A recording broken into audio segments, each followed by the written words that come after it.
அனைவருக்கும் வணக்கம். பாரம்பரிய திருவள்ளுவர் குலவம்சம் பிரசன்ன ஜோதிடர் சுப மாரிமுத்து திருப்பூரிலிருந்து இந்த பதிவு உங்களுக்காக. ஐயா வணக்கங்க ஐயா. வணக்கம் ஐயா. ஐயா இப்போது மக்கள் சார்பாக ஒரு கேள்வி இன்றைக்கி நான் கேட்கலான் இருக்கேன். கேளுங்க ஐயா. ஐயா அதாவது இந்த ஜாதகத்தில் முடக்கு இருக்கு, ஜாதகத்தையும் முடக்கிருச்சு, கண்டிப்பாக அதனால் வாழ்க்கையில் நிறைய பிரச்சனைகள் அப்படின்னு சொல்லி நிறைய பேர் கேட்குறாங்க. கண்டிப்பாங்க ஐயா. இந்த முடக்குங்கிறது என்னங்க ஐயா? அதற்கும் கர்மாவுக்கு ஏதாவது சம்மந்தம் இருக்காங்க ஐயா? ரொம்ப பற்றி சொன்னீங்கன்னா ரொம்ப உதவியாக இருக்குங்க. நல்ல கேள்விங்க ஐயா. இந்த கர்மாவே முதல்ல எங்கேருந்து வருது அப்படிங்கிறது தான் இப்போ நம்ம சொல்ல போகிறோம். இதுவரைக்கும் எத்தனையோ கருத்துக்களெல்லாம் நீங்கள் இந்த உலகத்தில் கேட்டிருப்பீங்க.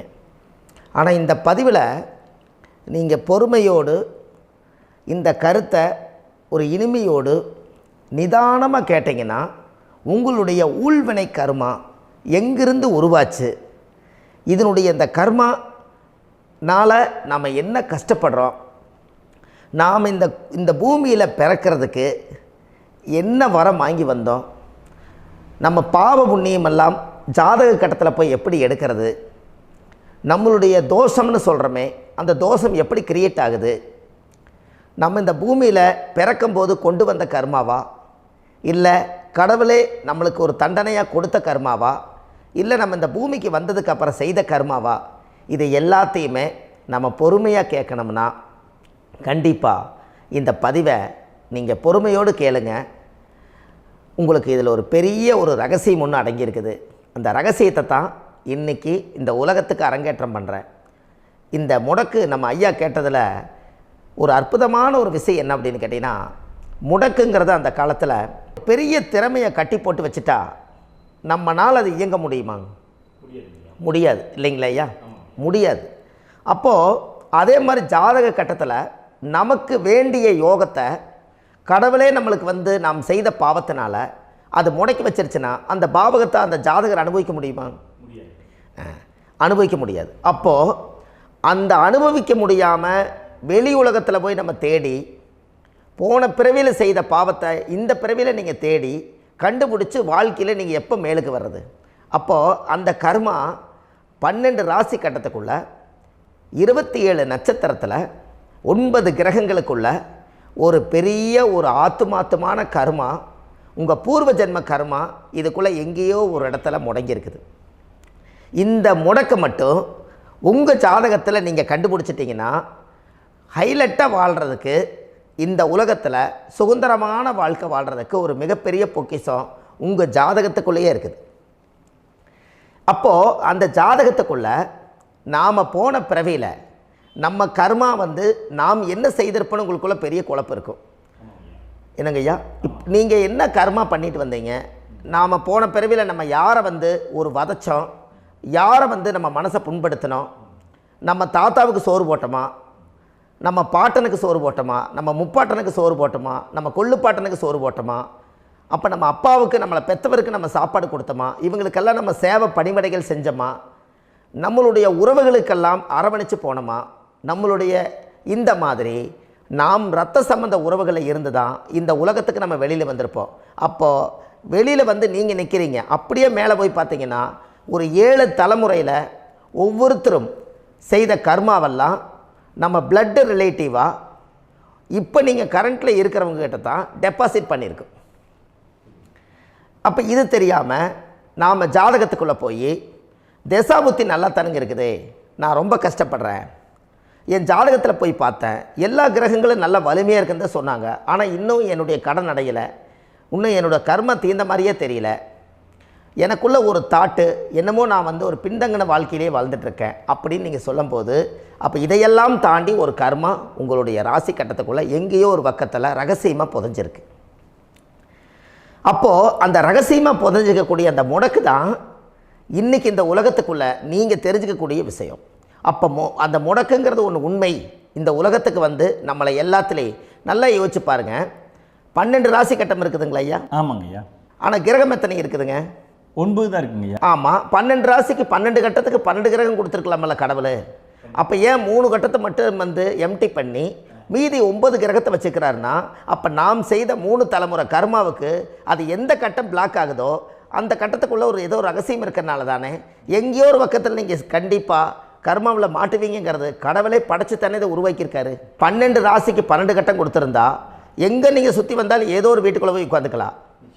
ஆனால் ஒரு வீடு சுத்தமாக இருக்குது, ஒரு வீட்டில் 4 கிரகம் இருக்குது, ஒரு வீட்டில் 3 கிரகம் இருக்குது, ஒரு வீட்டில் 5 கிரகம் இருக்குது, ஒரு 3 வீடு 4 வீடு காலியாக இருக்குது. அப்போ எங்கேயோ ஒரு ராசி கட்டத்துக்குள்ளேயே கடவுளுடைய கர்மா விளையாட்டு, அது ரகசிய விளையாட்டு தான். அப்போது இந்த இடத்துல தான் உங்கள் ஜாதகத்தில் முடக்கு இருக்குது. இந்த முடக்கை நீங்கள் எப்படியெல்லாம் அதை ஆராய்ச்சி பண்ணி கண்டுபிடிக்க முடியும் அப்படிங்கிற ஒரு விஷயத்தை தான் இன்றைக்கி நம்ம இந்த உலகத்துக்குள்ளே இதை நுழைக்க போகிறேன். இப்போ அப்பா செய்த பாவம்னு ஒன்று இருக்குமில்லங்க ஐயா, நம்ம அறியாத வயசில் தெரியாதில்ல, அப்பா செய்த பாவம்னு இருக்கும். அப்பாவுடைய சொத்து பிள்ளைக்குத்தானா, அப்பாவுடைய பாவம் பிள்ளைக்குத்தானே, என்னங்க ஐயா? சரி, அப்போ தாத்தா இருக்கிறாரு, தாத்தாவுடைய கர்மா உயிர் எங்கே எழுதி வைக்கிறாருங்க? அப்போது மகனை விட்டுறாரு. அப்போ தாத்தா மாதிரியே முகம் இருக்குது, தாத்தா மாதிரியே அவருடைய நடை உடை பாவனை இருக்குது, அவர் தாத்தாவுடைய ஜீனு தான் அப்படின்னு இவர் சொல்லும்போது, அப்போ தாத்தாவுடைய சொத்து பேரனுக்கு சொந்தம்னா தாத்தாவுடைய பாவம் எங்கே போகுங்க? Very good. அப்போ அப்போது இந்த கர்மா எப்படி டிரான்ஸ்ஃபர் ஆகுதுன்னு உங்களுக்கு தெரியுதா? அப்போ நீங்கள் போன பிறவியில் அந்த தாத்தாவுடைய பேரனை நீங்கள் பிறக்கிறதுக்கு கர்மம் உங்களை செயல்பட வச்சுருக்குது.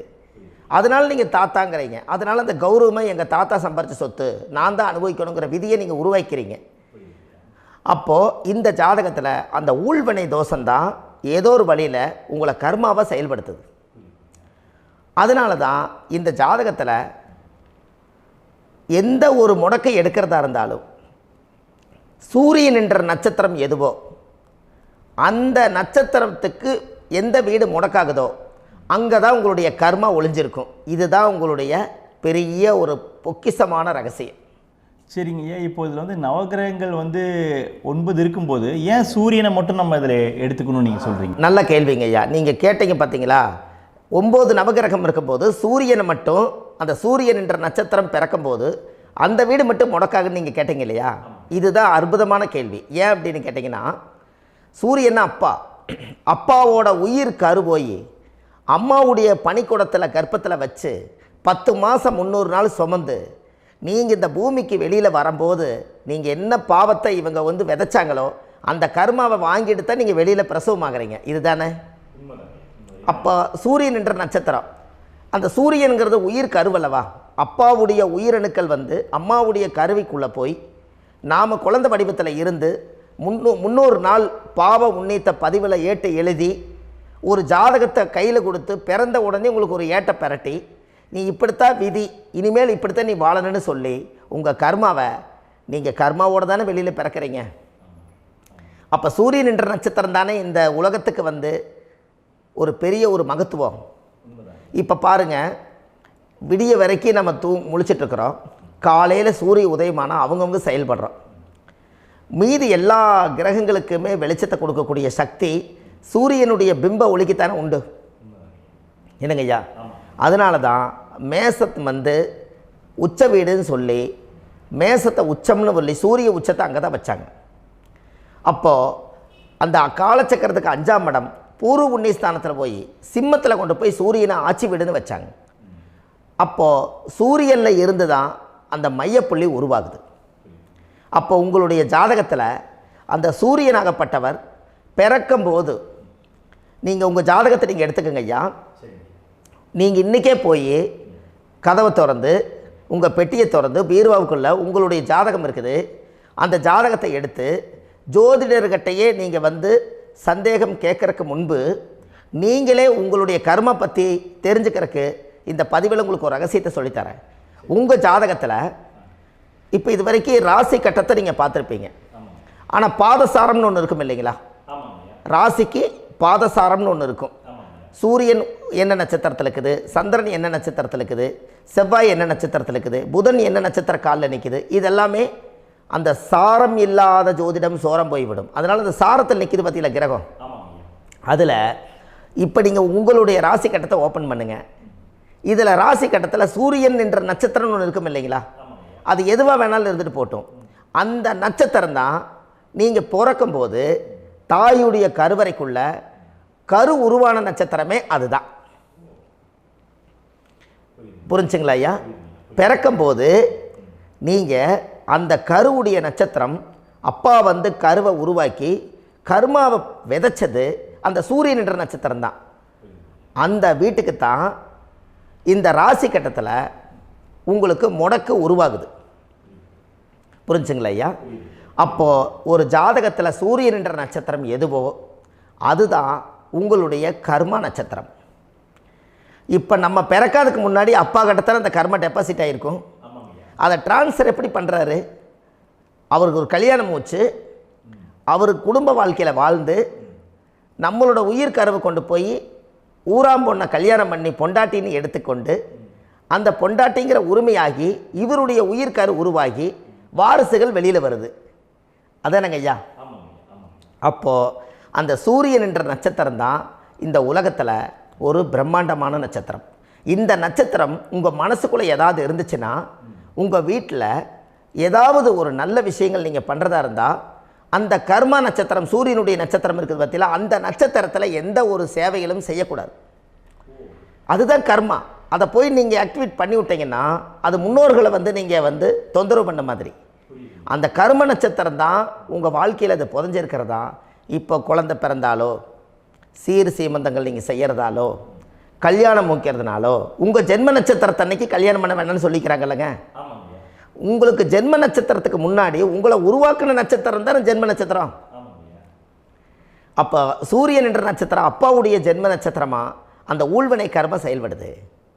அப்போ அந்த முடக்கு யார் வழியில் வந்தது? முன்னோர்கள் வழியில் வந்தது. முன்னோர்கள் கட்டி வச்சது யாரைய? குலதெய்வத்தை.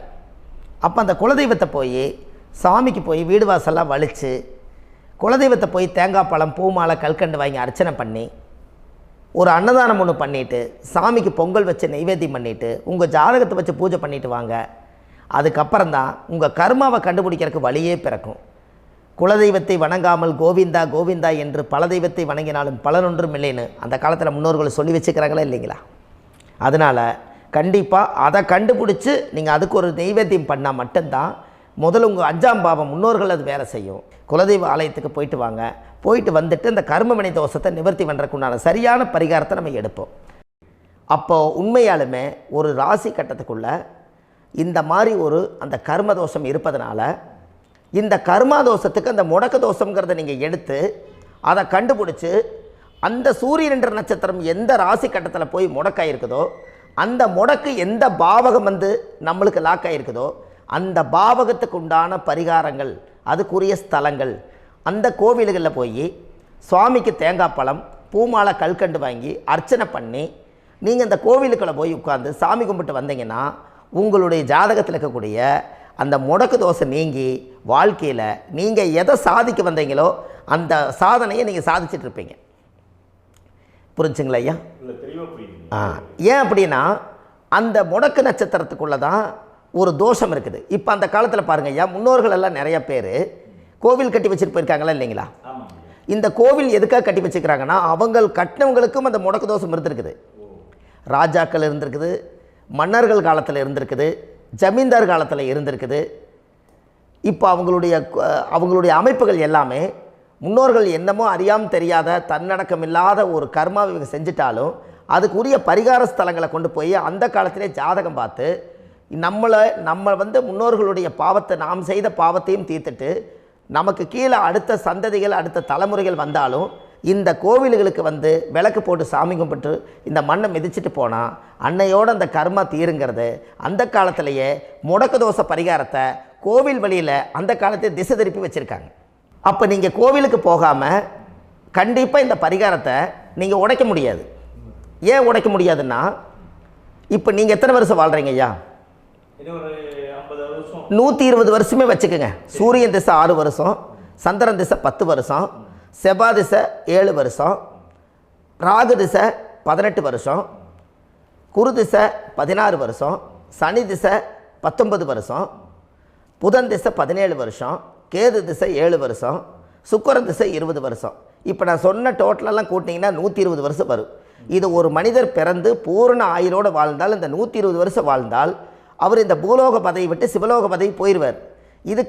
அதுக்கு பேர் தான் பூரண ஆயுள் என்று பொருள். அப்போ இந்த பூரண ஆயுளை வாழ்ந்தவருக்கு 120 வருஷம். கோயில் எத்தனை வருஷம் வாழுதுங்க ஐயா? கோயில் பழங்காலத்து கோயிலெல்லாம் எத்தனை வருஷம் வாழுதுங்க? 12 வருஷத்துக்கு கும்பாபிஷேகம். அது ஓகே, அது பரவாயில்ல. 12 வருஷத்துக்கு ஒருக்கா பழசை புதுப்பிச்சு கும்பாபிஷேகம் பண்ணி மறுபடியும் அதுக்கு பவர் ஊட்டி சக்தி ஊட்டி அதுக்கு உருவேற்றுறாங்க. நான் சொல்கிறது கோயில் 5000 வருஷம் 4000 வருஷம் பெரிய பெரிய சித்தர்கள், மகான்கள், ரிஷிமார்கள், யோகிகள், சித்தர்கள் இவங்களெல்லாம் போய் கோவில்லையே சிவனையும் பெருமாளையும் வழிபாடு பட்டுட்டு கோவில்லையே ஒரு ஓரத்தில் ஜீவசமாதி ஆயிட்டாங்கன்னு பழைய கால கோயிலில் சித்தர்கள் குடியிருக்காங்களா இல்லைங்களா? இருக்காங்கல்லங்க ஐயா. அப்போது நாம் 120 வருஷம் வாழ்கிறோம், கோவில் 5000 வருஷம் வாழுது. எங்கே சக்தி அதிகமாக இருக்குன்னு சொல்லுங்க? கோவிலில் தாங்க ஐயா. கோயில் தான், அதில் ஒன்றும் மாற்றம் இல்லைங்களே. கோயில் தாங்க. அப்போ கோவிலில் தான் அந்த சக்தி இருக்குதுன்னு நீங்கள் சொல்கிறீங்க. அப்போ உங்களுடைய கர்மாவை உடைக்கிறதுக்கு 120 வருஷம் பெருசா 5000 வருஷம் பெருசான்னு சொல்லுங்கள்? 5000 தாங்க. அப்போ 5000 வருஷம் உள்ள அலைகள் எத்தனை அந்த சிவனுக்கு இப்போ சிவன் கோயிலே உங்களுக்கு முடக்கு தோஷத்துக்கு ஒரு கோயில் வருதுன்னு வச்சுக்கோங்க. அந்த கோவிலில் எத்தனை முடக்குகளுக்கு உண்டான கோவில்கள், எத்தனை பழங்களை ஊற்றி சாமிக்கு அபிஷேகம் பண்ணியிருப்பாங்க, எத்தனை பால் கூட ஊற்றிருப்பாங்க, பன்னீர், தேன், இளநீ, மஞ்சள் நீர், திருமஞ்சனம், அபிஷேகம், பொங்கல், நைவேத்தியம் இத்தனையும் செஞ்சு அந்த சிவனை சிவனாக பார்த்து அந்த கருவறைக்குள்ள ஒரு கிராணங்கள் வரும்போதும் கூட பாதுகாப்பு பண்ணி வச்சு நல்ல சக்தியோடு அந்த கருவறையை புத்தியோடு அவங்க வேலை செஞ்சு அந்த காலத்தில் வச்சுருக்காங்களா இல்லைங்களா? அப்போது நம்ம வீட்டை அவ்வளோ சுத்தமாக வச்சுருக்க முடியுமா? என்னதான் வாஸ்து இருந்தாலும் முடியாது இல்லைங்களா? அப்போது அவ்வளவு ஒரு பவர்ஃபுல்லான கோவில் அந்த முடக்கு தோஷத்துக்குள்ளே ரகசியமாக அந்த கோயில் அடங்கியிருக்குது. உங்கள் ஜாதகத்துக்குள்ளே உண்மையாலுமே ஊழ்வினை கோயில், கர்மவினை கோயில் அதுக்குள்ளே இருக்குது. அந்த ஜாதகத்தை கணிச்சு பார்த்தா கரெக்டாக உங்களுடைய ஜாதகத்தில் அப்பாவுடைய கருவறையிலேருந்து உயிர் உருவாகிற நேரத்தில் இருந்து இப்போ வரைக்கும் நீங்கள் கரண்ட்டில் வாழ வரைக்கும் அந்த கர்ம கூட வர்றதை ஒரே ஒரு இடத்துல போனால் மட்டும்தான் விட்டுட்டு வர முடியும். அது எந்த வீடு அப்படின்னு கேட்டால் உங்களுக்கு அப்பாவுடைய கர்மா வழியில் போய் அந்த கோவில் பழையகால கோயில், பழையகால தெய்வங்கள், அந்த கோவில் தான் உங்கள் ஜாதகத்துக்குள்ள ரகசியமாக இருக்கும். அது ஏன் இந்த பதிவில் உங்களால் சொல்ல முடியாது அப்படின்னா, இந்த பதிவில் ஏன் உங்க சொல்ல முடியாதுன்னா உங்கள் ஜாதகம் தெரியாமல் என்ன கோயிலை நீங்கள் சொல்லுவீங்க? இப்போ பொதுவாக ஒரு நட்சத்திரத்துக்கு ஏதோ ஒரு கோவிலை அவங்க சொல்லி நீங்கள் போயிட்டு வர்றீங்கன்னு வச்சுக்கோங்க. ஆனால் அது வேலை செய்யலைன்னா நம்மளுக்கு என்னங்க இவ்வளோ கஷ்டப்பட்டு போய் அதை பலனடையிலேன்னு கேள்வி கேட்டக்கூடாது. உங்கள் ஜாதகத்தை நீங்கள் கொண்டாங்க, உங்கள் டேட் ஆஃப் பர்த் டயத்தை போட்டு ஜாதகத்தை கணிச்சு நீங்கள் சூரியன் என்ற நட்சத்திரத்துக்கு உங்களுடைய கர்மவினை கோவில் யார், உங்களுடைய முடக்கு யார், ஊழ்வனை தோஷத்துக்கு உண்டானவர் யார், தாய் வழி கர்மா யார், தந்தை வழி கர்மா எது, நீங்கள் பிறக்கும்போது வந்த கர்மா என்ன, இது எல்லாம் கணிக்காமல் பொதுவாக ஒரு கோயிலில் போய் நீங்கள் பாட்டுக்கு சாமி கும்பிட்டு வந்தால் பலன் எப்படி கிடைக்கும்? கண்டிப்பாக கிடைக்காதுங்க ஐயா. என்னங்க ஐயா? அது தெரிஞ்சு பண்ணாதான் சரியா? ஒரு டாக்டர்கிட்ட போகிறீங்க, என்னை அப்படியே ஸ்கேன் பண்ணி ஒரே ஒரு மாத்திரை கொடுங்கன்னு கேட்டால் டாக்டர் கொடுப்பாருங்களா? அவர் என்ன பிரச்சனை இருக்குதோ அதை முதல்ல கண்டுபிடிச்சி ஸ்கேன் பண்ணி பார்த்து ரிப்போர்ட் எடுத்து அது மூலியமாக தான் கொஞ்சம் எடுத்து ஐயா உங்களுக்கு இந்த பிரச்சனை, இதுக்கு தீர்வுக்கு இதுக்குண்டான மெடிசன், இது இப்படித்தான் சாப்பிடணும்னு அது முறையாக சொல்லி அந்த உயிர் வாழ வைக்கிறாரு டாக்டர். அவர் ஒரு தெய்வ வடிவத்தில். கரெக்டுங்களா ஐயா? அப்போ உங்களோட கர்மா எங்கே செயல்படுது அப்படின்னா, இந்த முடக்க நீங்கள் இந்த பதிவில் தெரிஞ்சுக்கங்க. அதுக்குரிய நட்சத்திரம் என்னன்னு தெரிஞ்சு வச்சுங்க. உங்கள் ஜாதகத்தில் சூரியன் என்ற நட்சத்திரத்தை எடுத்துக்கங்க. அந்த வீட்டுக்கு முடக்க இந்த பதிவில் எந்த வீடு லாக் ஆகிருக்குதுங்கிறத நான் உங்களுக்கு இந்த வீட்டில் சொல்கிறேன். அந்த வீட்டு நீங்கள் பாருங்கள், உங்களுடைய லக்கணத்துக்கு அது எந்த வீடு. இப்போ லக்கணத்துக்கு ஒரு 7வது வீடுன்னே வச்சுக்கோங்க. அப்போ லக்கணத்துக்கு 7வது வீடே முடக்கு.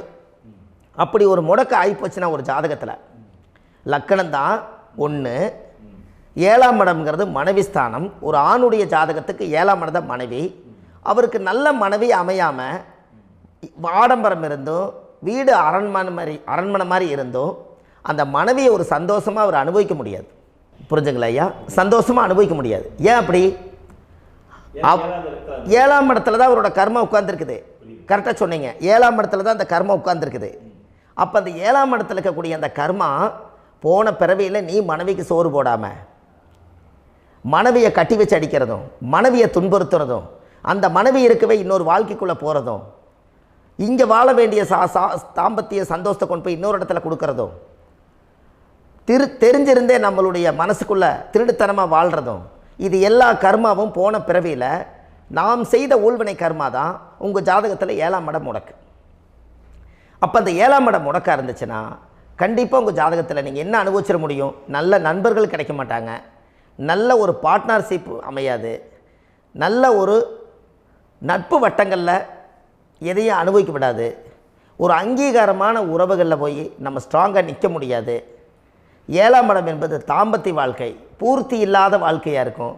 இப்படியெல்லாம் அந்த ஜாதகத்தில் ஒரு பொதுவாக ஒரு ஜாதகத்தில் 7ஆம் பாவம் முடக்காயிட்டால் இந்த கர்மாவை அவர் அனுபவிச்சுக்கிட்டே இருப்பார். இது எப்போத்தான் அதுக்கு ஒரு தீர்வு வேணுங்கய்யா? அந்த கோயில் எதுன்னு நீங்கள் கரெக்டாக சொன்னீங்க. இப்போ இது மனிதனால் செயல்படுது. மனிதர்கள் தான் கோயிலை கட்டி வச்சாங்க. தெய்வத்தை விட ஒரு காலத்தில் மனிதர்களுக்கு மகிமை ஜாஸ்தி. ஏன்னா சாதாரண ஒரு மண் பூமியாக இருந்த இடத்த மனிதர்கள் தான் கோயில் கட்டி ஒரு மகிமைப்படுத்தி புண்ணியம் பண்ணி வச்சாங்க. மனிதர்களுக்கு சக்தி அதிகம்தான், ஆனால் பிரபஞ்சத்துக்கு அதை விட சக்தி அதிகம் அல்லவா? ஐயா, நீங்கள் கோவிலுக்கு போய் அந்த கர்மா உடைக்கிறதுக்கு கோவிலில் சக்தி இருக்குது, ரைட்டு. ஆனால் நம்ம வீட்டுக்கும் கோயிலுக்கும் ஒரு மிகப்பெரிய தொடர்பு என்னென்னா, அந்த கோயில் கட்டுறவங்க எல்லாமே பழைய காலத்து கோயிலெல்லாம் பாருங்கள், பஞ்சபூதத்தை வச்சு கட்டியிருப்பாங்க. பஞ்சபூதத்தை வச்சு தான் கட்டுவாங்க கோயில். அது உங்களுக்கு தெரியணும் இல்லைங்களா? பஞ்சபூதம்னா நீர், நெருப்பு, காற்று, பூமி, ஆகாயம். இந்த பஞ்சபூதத்தினுடைய சக்திகள் எல்லாம் ஒரே நேர்கோட்டுக்கு என்னைக்கு வருதோ அன்னைக்கு தான் அந்த கோவிலுடைய பாலக்கால் போட்டு 1000-2000 வருஷம் நிலச்சி நிற்கிறது. காரணம், இந்த பிரபஞ்சத்தில் பஞ்சபூதம் எப்படி நிலச்சி நிற்குதோ அதுபோல் 5000 வருஷம் நிற்கிறதுக்கு அந்த பஞ்சபூத சக்தி வச்சு தான் சாமி சிலையை பிரதிஷ்டை பண்ணி வச்சுருப்பாங்க. அதனால தான் இந்த கோயில்கள் எல்லாம் 5000 வருஷமாயும் எத்தனையோ கிராணங்களை எல்லாம் தப்பிச்சிருக்கிறதுக்கு காரணம். அப்பேற்பட்ட புண்ணிய ஸ்தலம் உங்களுக்கு எதுன்னு தெரியணும் அல்லவா? என்னங்க ஐயா? அப்பேற்பட்ட புண்ணிய ஸ்தலம் உங்களுக்கு எதுன்னு தெரிஞ்சால் தானே நீங்கள் போய் செய்ய முடியும், இல்லாட்டி கண்டிப்பாக தெரியாது. அப்போ இந்த முடக்கு தோஷத்தை கடவுள்கிட்ட கொண்டு போய் ஒப்படைக்கணும். நாம் பிறக்கும் போது கொண்டு வந்த கர்மாவை நாம் இருக்கும் காலத்தில் கொண்டு போய் இந்த கர்மாவை சுத்தப்படுத்தி, நீங்கள் பாவ ஆத்மாவை இந்த பூமியில் பிறந்து பூலோகத்தில் எல்லா புண்ணியத்தையும் செஞ்சுட்டு இந்த பூலோகத்தை விட்டு நீங்கள் போகும்போது புனித ஆத்மாவாக போகணுன்னா உங்கள் கர்மாவை கொண்டுட்டு போகாதீங்க, கர்மாவை நிவர்த்தி செய்யுங்க. என்னங்க ஐயா? அப்போ கர்மாவை சுத்தப்படுத்துங்க. கர்மாவை சுத்தப்படுத்திட்டு உங்களுக்கு பிறக்கிற குழந்தைகளுக்கு அந்த கர்மாவை டிரான்ஸ்ஃபர் பண்ணாமல் உங்களோட நில் பண்ணுங்க. ஒரு உதாரணம் சொல்லட்டுங்களா ஐயா? ஒரு காந்தம் ஒன்று இருக்குது இல்லைங்களா? ஒரு காந்தம்ங்கிறது ஒரு தாத்தாவாக வச்சுக்கோங்க. ஒரு இரும்பை கொண்டு போய் வச்சா ஒட்டு மோட்டாதா? அப்போ ஒட்டுனோடனே காந்தம்ங்கிறது தாத்தா, அவருக்கு பிறந்த வாரிசுக்கு அந்த கர்ம டிரான்ஸ்ஃபர் ஆயிருமா? சரி, இன்னொரு இரும்பை கொண்டு போய் வைங்க, ஒட்டு மோட்டாதா? அப்போ அது பேரனுக்கு வைங்க, பேரனுக்கு வந்துருச்சு அந்த கர்மா. இன்னொரு இரும்பை கொண்டு போய் வைங்க, அந்த காந்தத்துக்கு நேர் இன்னொன்று வைங்க, ஒட்டு மோட்டாதா? அப்போ அதை கொண்டு போய் நம்ம கொள்ளு பேரனுக்கு வைங்க. இப்படியே டிரான்ஸ்ஃபர் ஆகி தலைமுறையாக இந்த கர்மா தொடர்ந்துக்கிட்டே இருக்குது. இந்த இடத்துல கொண்டு போய் காந்தத்துக்கு இரும்பு ஒட்டிகிட்டே இருக்குதுல்ல, இந்த இடத்துல ஒரு மரக்கட்டை செஞ்சு கொண்டு போய் கரெக்டாக வச்சுக்கினே போட்டுமா? அந்த மரக்கட்டையை கொண்டு போய் வைக்கிறவர் யார்? மரக்கட்டை வச்சுட்டு அடுத்த வாரிசு புனிதமாக பிறந்துட்டு அந்த மேலே இருக்கிற கர்மாலாம் இந்த அடுத்த இதுக்கு வராதில்ல. இதுதாங்க ஐயா கர்மா. தொடர்ந்து வரக்கூடிய கர்மாவை அதை நில் பண்ணணுங்கிறதுக்கு பேர் தான் இந்த உதாரணத்தை சொன்னவங்களுக்கு. அப்போ நாம் இந்த பூலோகத்தில் நம்ம ஒரு தாயுடைய கருவறையில் இருந்து தொப்புள் கொடி அறுக்கும் நேரம் நாம் என்ன கர்மாவை வாங்கி வந்திருந்தாலும் அதையெல்லாம் ஆராய்ச்சி செய்து ஜாதகத்தில் முழுமையாக கண்டுபிடிச்சி ஒரு காலம் இல்லைனாலும் ஒரு காலம் நம்ம நல்லா இருக்கிறதுக்காக, நம்ம வாரிசுகள் எல்லாம் நலமடைஞ்சு வளமடைஞ்சு வர்றதுக்காக இந்த கர்மா தோஷத்தை கரெக்டாக கண்டுபிடிச்சி சரியான கோவிலுக்கு போய் நீங்கள் கர்மாவை நிவர்த்தி பண்ணி அங்கே பூஜை புனஸ்தானங்கள், சகசரநாம பூஜைகள், ஓமங்கள், வழிபாடுகள் இதெல்லாம் நீங்கள் செஞ்சு உங்களுடைய பாவத்தை எல்லாம் கழித்து உங்கள் ஜாதகத்தவே யோகமாக மாற்ற முடியும். கண்டிப்பாக மாற்ற முடியும். ஏன்னா நம்ம யாரை நம்பி செய்கிறோம்? சரியான கடவுள்கிட்ட வழிகாமிக்க போகிறோம். அப்போ கடவுள் பொய்யாயிருவாரா? ஐயா நம்ம அதாவது அந்த காலத்தை சொல்லுவாங்க, சத்தியுள்ள சாமி கும்பிட்டு புத்தி உள்ள உள்ளே பெக்கணும்னு சொன்னாங்க. 16 வதபதன்னு பெக்கலை, எல்லாம் அறிவோடு பெற்றாங்க. அதனால் எல்லாமே தாய் தந்தைகள் பேச்சை கேட்டாங்க. அன்றைக்கி எல்லாருமே தாய் தந்தைகளுக்கு தூணாக நின்னாங்க. அப்போ அந்த காலத்தில் சத்தியுள்ள சாமி கும்பிட்டு புத்தி உள்ள உள்ளே பெக்கணும்னு சொல்லி அன்றைக்கி அறிவோடு பெற்று இந்த கர்மாவை ஆளுக்கு ஒரு கர்மாவை டிரான்ஸ்ஃபரை பிரித்து எல்லாரும் சுத்தப்படுத்தினாங்க. இன்றைக்கி நம்ம ஒரு குழந்தை 2 குழந்தை பெற்று வச்சுருக்கோம். அவங்களுக்கே இவ்வளவு கர்மா வந்துருச்சுன்னா இந்த குழந்தைகளுக்கு என்னைக்கு இந்த கர்மாவை போய் கண்டுபிடிச்சி நீங்கள் எப்போ சரி பண்ணுவீங்கன்னு. அப்போ இந்த வாழ்க்கையில் ஏதோ ஒரு பிரபஞ்ச சக்தி நம்மளை அறியாமல் என்னமோ ஒரு இயக்கத்தில் கொண்டு போய் விட்டுருச்சுங்களா? அப்போ இனிமேலாவது இந்த கர்மாவில் இருந்து கண்டிப்பாக நம்ம நிவர்த்தி ஆகணும்னு சொன்னால் இந்த முடக்கு தோஷத்தை யாரெல்லாம் கண்டுபிடிச்சி இந்த ஊழ்வினை கர்மாவில் இருந்து நாம் கருவறையில் சுமக்கும் போது 10 மாதம் நீங்களாம் என்னென்ன நினச்சிருப்பீங்க? அதாவது கருவறைக்குள்ள கருப்பாக ஒரு பிண்டம் இடப்பக்கம் கிடக்கையில் இந்த பூமிக்கு வரும்போது நீங்கள் என்னென்ன நினச்சிருப்பீங்க? இந்த பிறந்ததுக்கு அப்புறம் வந்து தான் அம்மா தெரியுது, அப்பா தெரியுது, தாத்தா தெரியுது, பாட்டி தெரியுது, இந்த உலகத்தில் கண்கொள்ளாத காட்சிகள் எல்லாம் தெரியுது, எல்லாம் தெரியுது. ஆனால் 10 மாதம் உங்கள் வாழ்க்கையில் நீங்கள் இருக்கும்போது நீங்கள் என்னென்னலாம் நினச்சி இந்த பதிவில் இறைவன் கொடுத்தாரோ அதையெல்லாம் அனுபவிக்கத்தான் வந்தீங்க. அதுக்கு இடையில இருக்கிறதான கர்மா. இந்த ஒரு விஷயம் உங்களுக்கு கிடச்சிருச்சுன்னா நீங்கள் எல்லாருமே ராஜயோகமாக பிழைப்பீங்கள்ல. இதில் ஏழை பணக்கார யாரையுமே சொல்ல வரல. அவங்க பிறக்கும்போது புண்ணியத்தை பொறுத்து தான் போன ஜென்மத்தில் நம்ம என்ன புண்ணியங்கள் பண்ணி வச்சோமோ அந்த புண்ணியத்தில் இன்றைக்கி நல்லா வாழ்கிறாங்க. ஒருத்தர் கேட்டார், என் ஜாதகத்தில்ங்க எங்கூட படித்தவர் இடம் வாங்கிட்டார், வீடு வாசல் கட்டிட்டார், தொழில் பண்ணிட்டார், நல்லா இருக்கார், ஆனால் நான் இன்னும் அப்படியே தான் இருக்கிறேங்கன்னு ஒருத்தர் கேட்டார். அதுக்கு ஒரு கருத்து என்னென்னா, டேட் ஆஃப் பர்த் ஒன்று தான், டைம் ஒன்று தானே வச்சுக்கோங்க. அவங்க அப்பா செஞ்ச புண்ணியம் வேறு, நீங்கள் செஞ்ச பாவங்கள் வேறு. அவர் செஞ்ச புண்ணியத்தினால அவருக்கு எல்லாமே முன்னாடி கிடைக்கிது.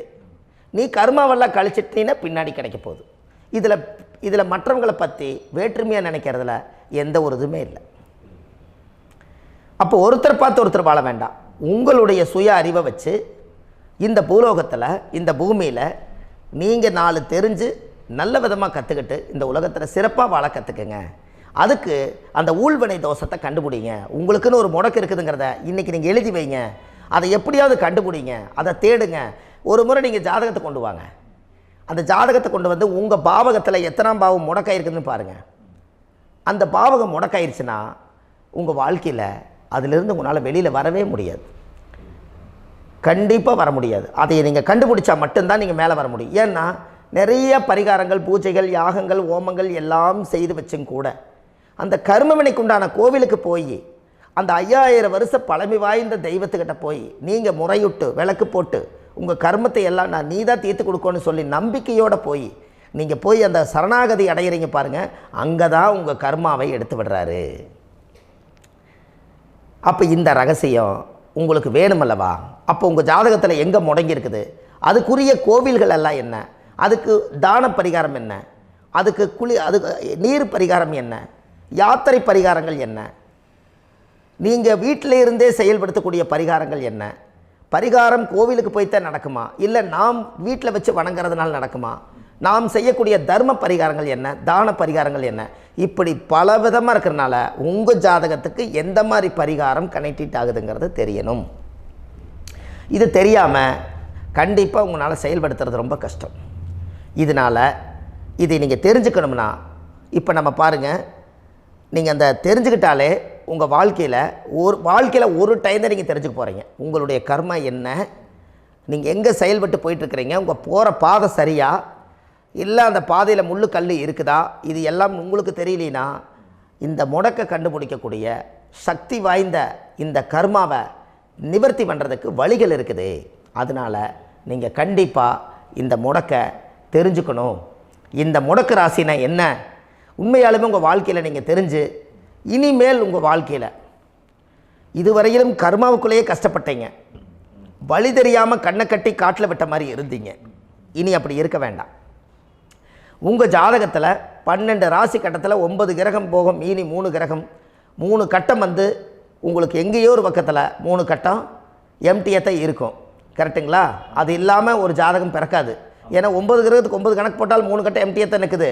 அந்த கட்டத்துக்குள்ளே எந்த நட்சத்திரத்தில், எந்த சாரத்தில், எத்தனாவது டிகிரியில், எத்தனாவது பாதசாரத்தில், எத்தனை வெகுளையில், எத்தனை செகண்டுக்குள்ளே இந்த கர்மா உள்ளே புகுந்து உங்களை செயல்படுத்துதுங்கிறத கண்டிப்பாக உங்கள் ஜாதகத்தை கொடுங்க. பார்த்து இந்த விஷயத்தை சொல்கிறேன், நீங்கள் அந்த இடத்துக்கு போய் நிவர்த்தி பண்ணிவிட்டு உங்கள் வாழ்க்கையில் கொஞ்சம் காலம் வாழ போகிறீங்க. பாருங்கள், பிறந்ததுலேருந்து 20 வருஷத்துக்குள்ளே இளமையாக வாழ்கிறீங்க, குழந்தையாக வாழ்கிறீங்க. 20லேருந்து 40 வயசுக்குள்ளே தான் உங்களுக்கு ஒரு பொண்ணை பார்த்து கல்யாணம் பண்ணி ஒரு கரு உருவாக்குறீங்க. அதுக்கப்புறம் 40லேருந்து 60க்குள்ளே குழந்தை பெற்று கடமை முடிச்சிடுறீங்க. 60 வயசுக்கு மேலே ரிட்டையர்ட் ஆகிடுறீங்க. இந்த 20க்கும் 60க்கும் இல்லாத 20லேருந்து இந்த 40 வயசுக்குள்ளே உங்களோட தேடல் என்னவோ அது வாழ வேண்டிய சுகபோகமான வாழ்க்கை எல்லாமே அந்த 40க்குள்ளே தான் இருக்குது. இந்த 40க்குள்ளே இருக்கக்கூடிய வாழ்க்கையை இந்த கர்மா தெரியாமல் காலத்தை வீணாக்க வேண்டாம். வாழ வேண்டிய வயசில் நீங்கள் வாழணும். அதுக்குரிய கர்மாவை நீங்கள் சுத்தப்படுத்துங்க. எப்படியெல்லாம் நீங்கள் சந்தோஷமாக வாழ்கிறீங்கன்னு எனக்கு ஒரு தகவல் கொடுங்க. வேறு லெவலில் நீங்கள் இருப்பீங்க. கண்டிப்பாக இந்த பதிவில் உங்களுக்கு நான் இந்த விஷயத்தை கொடுக்க போகிறேன். இந்த முடக்கு நட்சத்திரங்கள் என்ன அப்படிங்கிறத இந்த பதிவில் நீங்கள் ஒரு நோட் ஒன்று எடுத்துக்கோங்க, குறித்து வச்சுக்கோங்க. இதில் இருந்து அவங்கவுங்களுக்கு முடக்கு நட்சத்திரம் என்னங்கிறத இந்த பதிவில் நான் உங்களுக்கு கொடுக்குறேன். இந்த வீடு தான் அது முடக்குங்கிறத சொல்கிறேன். இதையெல்லாம் நீங்கள் தெரிஞ்சு உங்கள் ஜாதகத்தவே நீங்கள் முடக்கு எடுத்து கண்டிப்பாக உங்கள் வாழ்க்கையில் நீங்கள் நல்லா இருப்பீங்க. அதுக்கு ஒரு நோட் எடுத்து வச்சுக்கோங்க. இது வரைக்கும் கர்மாவை பற்றி நம்ம பேசினோம். உங்கள் ஜாதகத்தில் சூரியன் என்ற நட்சத்திரத்துக்கு தான் முடக்குன்னு சொன்னீங்களே, எந்த வீடுங்கிற ரகசியத்தை இன்றைக்கி நம்ம எல்லோரும் தெரிஞ்சுக்கலாமா? இத்தனை காலமாக நீங்கள் தெரிஞ்சுக்காத ஒரு ரகசியத்தை இன்றைக்கி உங்கள் ஜாதக கட்டத்தில் நீங்களே முடக்க கண்டுபிடிச்சி அதுக்குண்டான பலனை தேட போகிறீங்க. அந்த தேடல் தான் உங்களை கொண்டு போய் உட்கார வைக்க போகுது. ஒரு உதாரணம், உங்கள் ஜாதகத்தில் பாதசாரம் இருக்குது அல்லவா? அந்த பாதசாரத்தில் சூரியன் என்ற நட்சத்திரம், சூரியன் நின்ற நட்சத்திரம் பாதசாரத்தில் கரெக்டாக எடுங்க.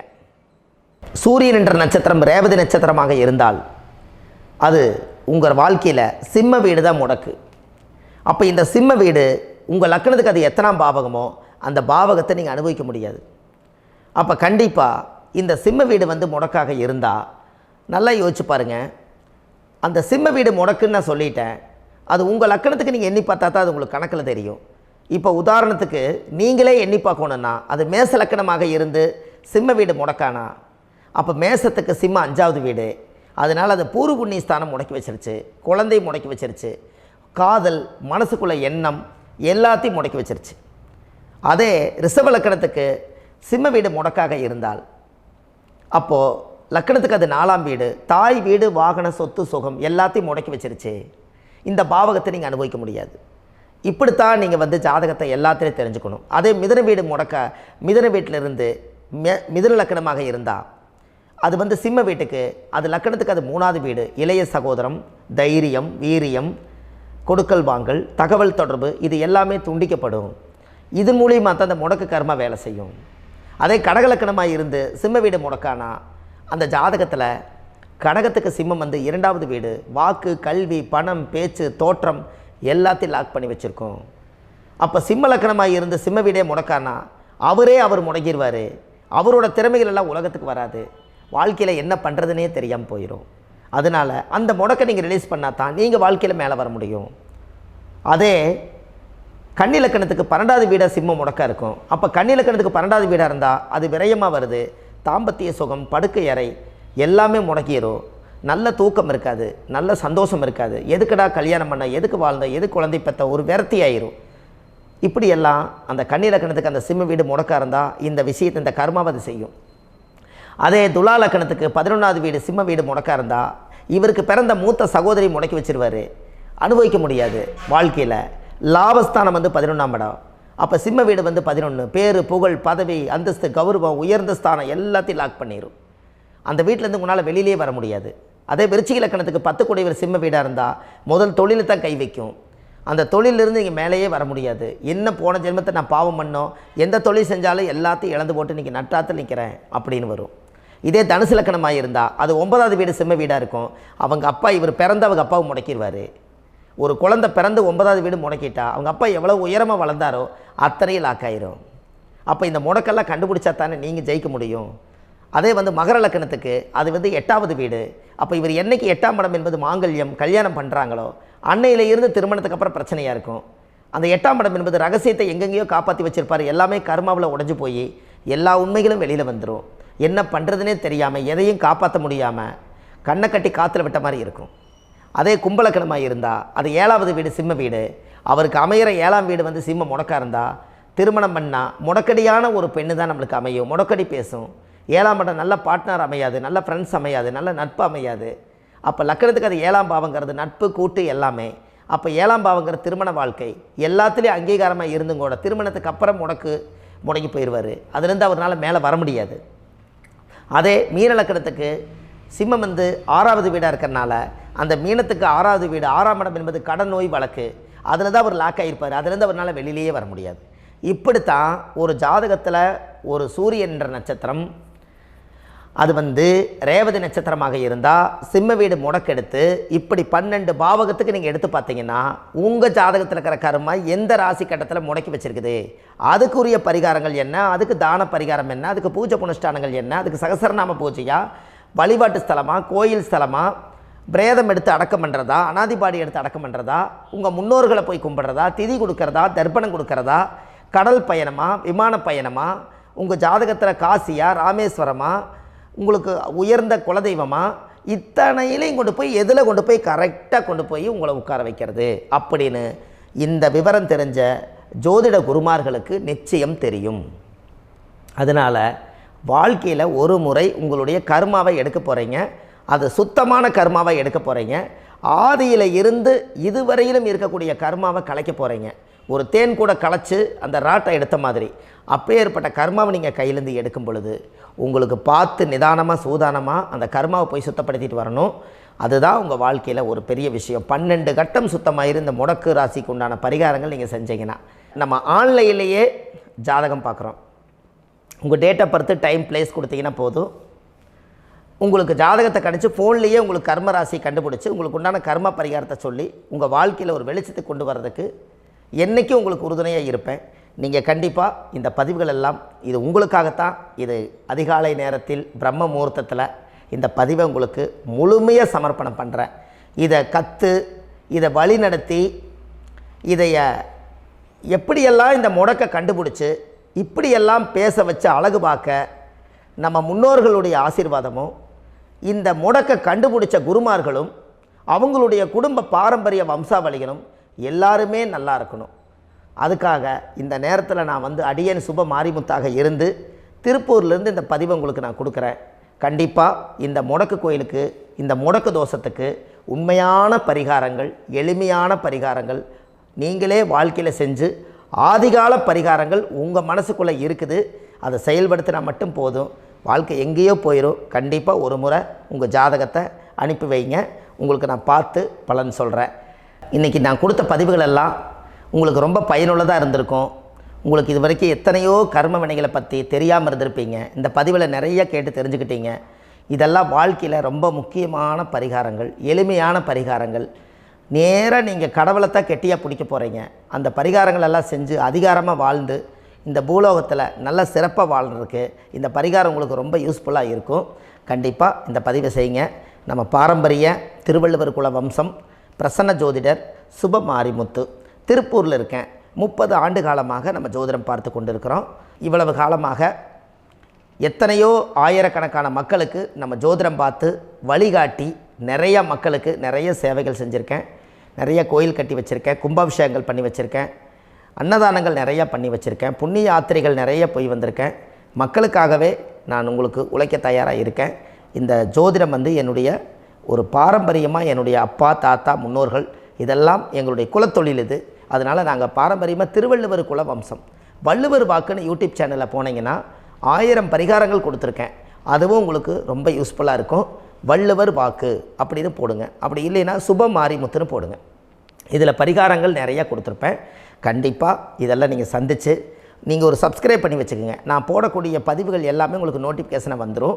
அதனால் நீங்கள் ஒரு சப்ஸ்கிரைப் பண்ணி வச்சுக்கோங்க. தினமும் ஒரு தகவல் உங்களுக்கு கொடுத்துக்கிட்டே இருக்கேன். இதெல்லாமே உங்களுக்கு ஒரு பெரிய சந்தோஷமான நிகழ்ச்சிகள். என்றைக்கும் உங்களோட நான் வாழ்கிறேன். உங்களுடைய குடும்பத்தில் நான் ஒருத்தராக இருந்து குடும்ப ஜோதிடராக நான் இருப்பேன்.